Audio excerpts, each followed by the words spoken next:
Hello, welcome. I'm Pamela, the Stampin Pink Rose Independent Stampin Up demonstrator. And today we're going to look at some techniques that are available to create a background without using the paper. So I brought out the catalog. This is the annual. And on page 128, you have two of these masking ones. One is plenty of patterns and one is basic pattern. So let's open up what the basic pattern looks like. And I can also open up the Adore because these are simple and easy to create. Some different backgrounds you can use. All right. Okay, one is dotted. It's in there. You can see it.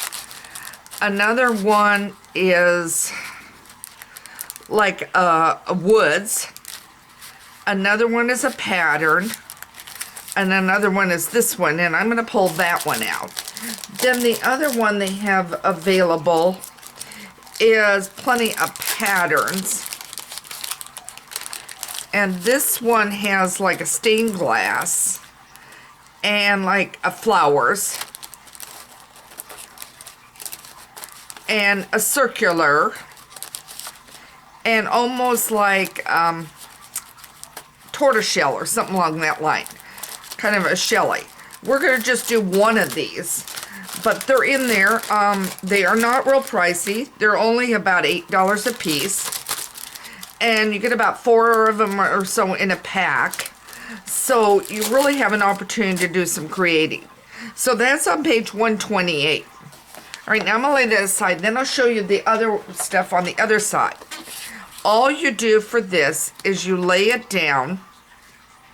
And if you've got the sponge, you can use the sponge. I've got, and I'm going to turn this around. I've got my blending brushes. So I want to make sure I'm in camera on this, and I am. I grabbed some Petal Pink. I don't make Petal Pink. It is Magenta Madness, so it will be a really bright one. Now, I keep my blending brushes where I've got some oranges, some pinks, and that. And I'm going to use my purple. And I need to order some, but every time I went to order, they had sold out, and then I keep forgetting to do it because they're in stock now. But for a while, they were really big. So anyway, I'm grabbing the one that has the purple on it. You can run these on underwater. You don't have to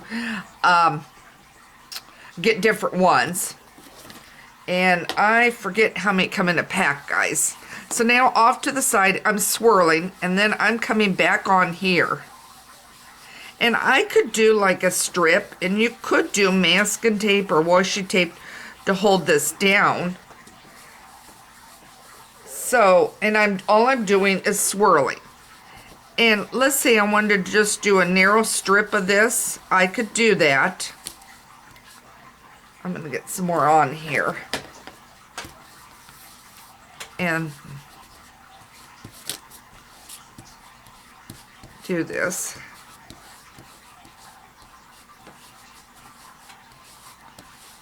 And you could do it however heavy you want it to be.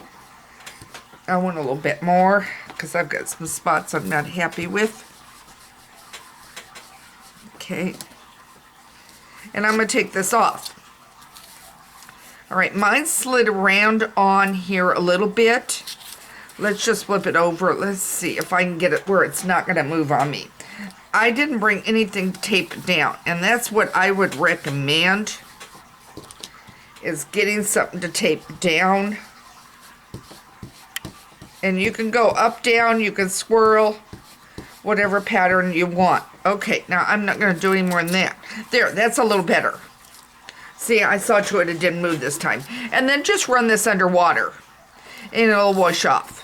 Okay, now I've done that one. That is with your blending brush, one of the ways you could use this. Okay. All right, let's see. What was the other? What was going to do? I'm going to do with my Aqua Painters. Let me bring that over so you can see what I'm talking about in the catalog. That is on the opposite page. And I've got it here. It is these. They come in a pack of 3. You can put water in them or you can put rubbing alcohol in them. Okay. So that's just on the opposite side. All right. I want to use, instead, I'm going to use my mango. Okay. And I've got it wet. And I am just swirling it here and collecting ink. And then I'm going to turn it because I think it'll be easier for you to see. And you can make it however dark you want. You can do multiple colors. So you can wash this out. Now see how it goes along, it gets lighter and lighter. Okay. Okay. So now I've done that with the brush and I need to wash it. So now I've created a background. And what I've done, I thought I grabbed it. Oh, did I leave my stamp set in there? I apologize, guys.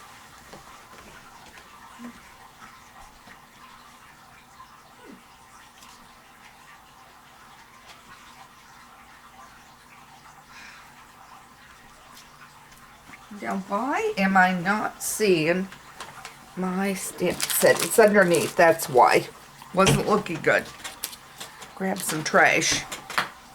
So now, I'm going to take this. It is not as big as I would normally use. Okay. Now, you could do this with black. So, I've got this. So, I'm going to grab this. And I'm stamping it with black. Now, you could use another color if you want. But you could put a flower on like that and do that. And you can do this. So this is like a white wash, like a wash technique for that one. Okay. So now there's that one. And I'm only going to give you a few techniques today. And then we can always add on to some more techniques. Now, these are my sponge daubers. And I like to use the same color, like if I was going to go a green or a brown, and I am going to do the mango because it's kind of in that same shade area.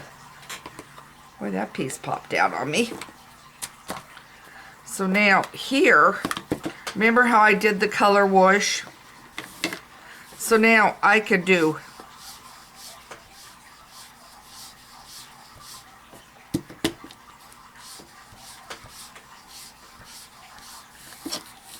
but see how it does kind of streaky. I'm not necessarily happy with that. However, I could go back to this and I could take this and instead of using the blending brush, I could use my sponge dauber. And then you're going to get ink on your hand. And I'm not going to do the whole sheet, but you can see how it comes out with your sponge dauber. Let's see, where was that one? I had it here. Here.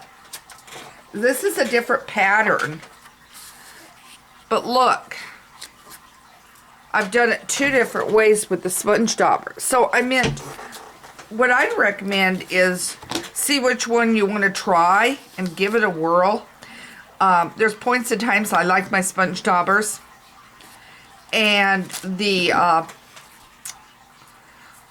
aqua brushes work nicely too on coloring. So 3 options. Okay, you've got your aqua painter, your blending brush, and your sponge daubers. So you can use any one of those to color. And you're going to find stuff in the catalog here on page 129, and if you're looking for the mask, 128. And so I've got those right here. So you've got 3 different ways. And you can also color in a flower with the sponge dauber if you want, and try that. But I hope this gave you some option ideas. And don't forget, I've got my new host code up. So if you want to order, or you got any questions, or don't know how to use something, you can always email me at Pamela@Stampin Pink Rose. If you need help ordering, I'm available by phone call, or you can give me a call, give me an email message, and I'll arrange to call and talk to you. So if you'd like me to do that, that's also possible. Again, this is Pamela at Stampin Pink Rose giving you some other ideas on how to color your images. Take care.